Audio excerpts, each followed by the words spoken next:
Okay, so next up with the number 7 overall pick, we have the Milwaukee Bucks. They traded up and they selected point guard Zivanko Carapic, point guard out of Serbia.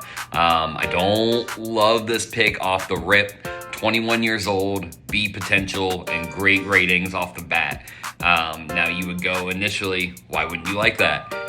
Generally in these drafts, and again, I said this in a previous video, the only knowledge I can work with is knowledge of what I've seen in the past and what history has shown me.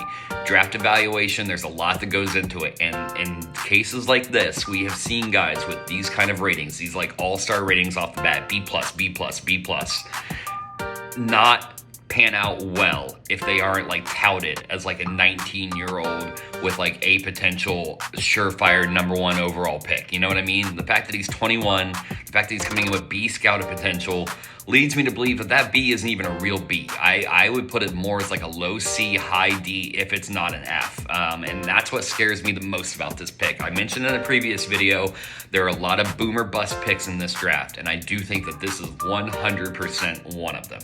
If he has a good TC, could he go up to like B- inside and A- is all around and outside handling and defense? Of course he could. 100% he could.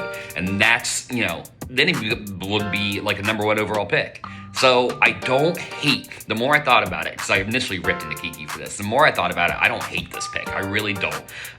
Especially for a team like the Bucks where, you know, they have some tools elsewhere. They just needed, you know, every team needs a franchise point guard. Every team's looking for one. So if you can get a guy like this where it's like, okay, if he has a good first TC, he's automatically already entered the conversation for potential franchise point guard. I don't hate this pick. I thought I did when it initially happened, and I thought I would. The more I thought about it, I really don't. I didn't have him as my number 1 ranked overall point guard, and I don't think that the value was exactly at number 8. But again, the way he looks, I mean, I understand Kiki trading up for him because someone else would have. Someone else is taking this guy in the top 10. I said it to a few people before the draft. This guy is going top 10 whether we want him to or not.